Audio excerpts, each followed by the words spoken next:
భారతీయ ఆత్మగౌరవం నింగిని తాకింది. ఎన్నాళ్ల నుంచో ఎదురు చూస్తున్న శుభవార్త ఇది. మన వైమానిక దళం తన సత్తా చాటింది. కేవలం మాటల్లో కాదు, పక్కా సైనిక లెక్కల్లో. గ్లోబల్ ఎయిర్ పవర్ ర్యాంకింగ్ 2022లో మన ఐఏఎఫ్ చైనాను సైతం వెనక్కునెట్టి 6వ స్థానాన్ని కైవసం చేసుకుంది. ఇది మామూలు విషయం కాదు. ఇది ప్రతి భారతీయుడు గర్వించదగ్గ విజయం.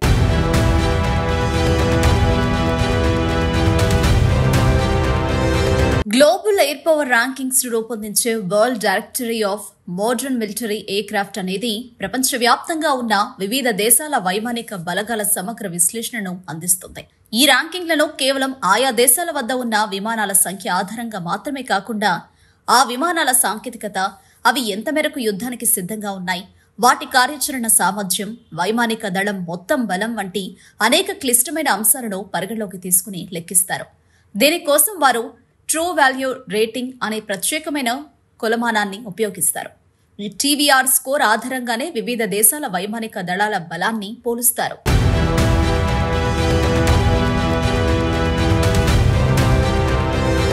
ఇక్కడే మన భారత వైమానిక దళం తన ప్రత్యేకతను చాటుకుంది.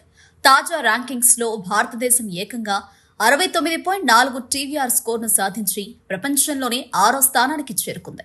అదే సమయంలో మన పొరుగు దేశమైన China People's Liberation Army Air Force 63.8 TVR స్కోర్తో 7వ స్థానానికి పరిమితమైంది.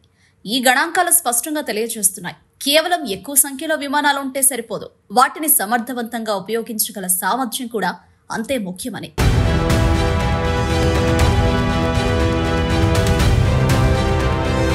గత కొంతకాలంగా కొన్ని మీడియా వర్గాలు, విద్యావేత్తలు భారతదేశం చైనా సైనిక శక్తి ముందు నిలబడలేదు అనే ఒక భయాన్ని కలిగించే కథనాన్ని వ్యాప్తి చేశాయి.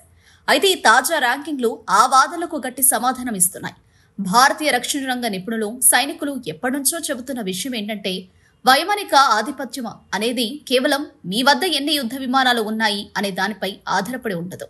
మీరు వాటితో ఎంత బాగా ఎగరగలరు, పోరాడగలరు అనే దానిపై ఆధారపడి ఉంటుంది.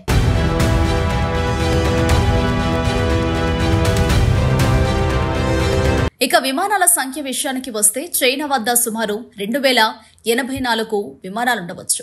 కానీ భారత వైమానిక దళం తనకున్న 1645 విమానాలతోనే అత్యుత్తమ కార్యాచరణ సామర్థ్యాన్ని కలిగి ఉంది.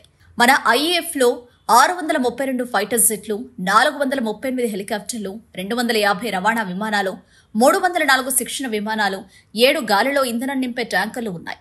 ఈ సంఖ్యలో ఒక సమతుల్యమైన, అత్యంత బహుముఖ ప్రజ్ఞ కలిగిన వైమానిక దళాన్ని సూచిస్తాయి. ఇది దాడి చేయగలదు, సైనికులను, సామాగ్రిని రవాణా చేయగలదు, శత్రు స్థావరాలపై నిఘా ఉంచగలదు, పైలట్లకు శిక్షణ ఇవ్వగలదు, గాలిలోనే ఇతర విమానాలకు ఇంధనం నింపగలదు.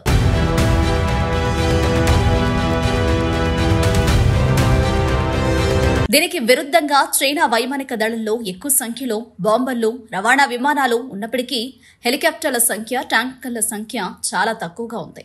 ఈ వ్యత్యాసం రెండు దేశాల వైమానిక దళాల వ్యూహాలు, అవసరాలను తెలియజేస్తుంది. ముఖ్యంగా భారత వైమానిక దళానికి నిజమైన యుద్ధ అనుభవం ఉంది. ఇది గతంలో అనేక యుద్ధాల్లో పాల్గొనింది. బాలాకోట్ వంటి సరిహద్దు దాటి వైమానిక దాడులు చేసింది. ఎత్తైన ప్రదేశాలలో కూడా తన ఆధిపత్యాన్ని నిలుపుకుంది.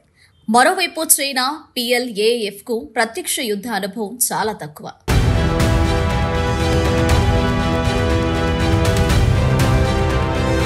రెండు 2019లో జరిగిన భారత్ పాకిస్తాన్ ఘర్షణ సమయంలో ఈ వాస్తవం స్పష్టంగా బయటపడింది.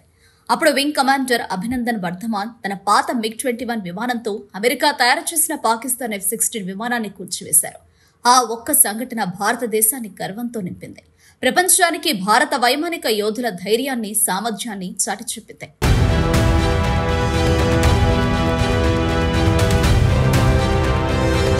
భారతదేశం పెరుగుతున్న వైమానిక ఆధిపత్యానికి మరొక ముఖ్యమైన కారణం మన బలమైన నాయకత్వం. ప్రధానమంత్రి నరేంద్ర మోదీ ఆధ్వర్యంలో భారతదేశ రక్షణ రంగం గణనీయంగా వృద్ధిని సాధించింది. స్వదేశీ పరిజ్ఞానంతో రక్షణ ఉత్పత్తులను తయారు చేయడం, ఉన్న వాటిని ఆధునీకరించడంపై ప్రభుత్వం ప్రత్యేక దృష్టి సారించింది. రాఫెల్ యుద్ధ విమానాలను కొనుగోలు చేయడం, తేజస్ వంటి స్వదేశీ యుద్ధ విమానాలను ప్రోత్సహించడం వంటి చర్యలు భారత వైమానిక దళాన్ని మరింత శక్తివంతం చేస్తున్నాయి. అంతేకాకుండా విదేశీ సరఫరాదారులపై ఆధారపడ్డాన్ని తగ్గించే ప్రయత్నాలు కూడా జరుగుతున్నాయి.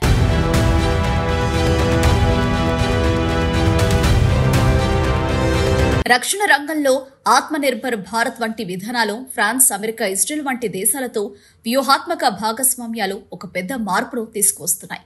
ఈ సహకారాల ద్వారా కేవలం ఆయుధాలు, విమానాలు మాత్రమే కాకుండా ఉమ్మడి శిక్షణ, సిమ్యులేషన్ వ్యవస్థలు, నిఘా సమాచారాన్ని పంచుకోవడం వంటి ఆధునిక యుద్ధానికి అవసరమైన అనేక అంశాల్లో పురోగతి సాధిస్తున్నాయి.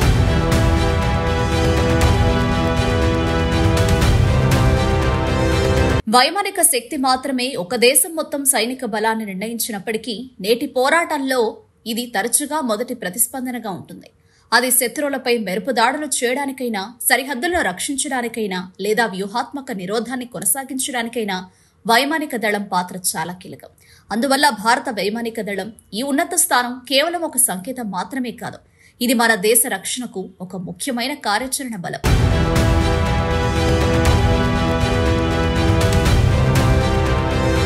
భారతదేశం ఆర్థిక శక్తిగా ఎలా ఎదుగుతోందో అదే విధంగా సైనిక శక్తిగా కూడా ఎదుగుతోంది.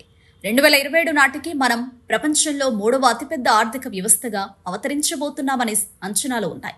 అదేవిధంగా నిలకడగా పెట్టుబడులు పెడుతూ బలమైన రాజకీయ సంకల్పంతో ముందుకు సాగితే త్వరలోనే మనం సైనిక ర్యాంకింగ్లలో కూడా మొదటి 5 స్థానాల్లోకి చేరుకుంటామనడంలో ఎటువంటి సందేహం లేదు. ప్రపంచం, ముఖ్యంగా మన దేశంలోని సందేహవాదులు ఈ జరుగుతున్న పరివర్తనను గుర్తించవలసిన సమయం ఇదే. నేటి భారత వైమానిక దళం కేవలం మన ఆకాశాన్ని కాపాడడం లేదు, అది ప్రపంచం నుండి గౌరవాన్ని పొందుతోంది.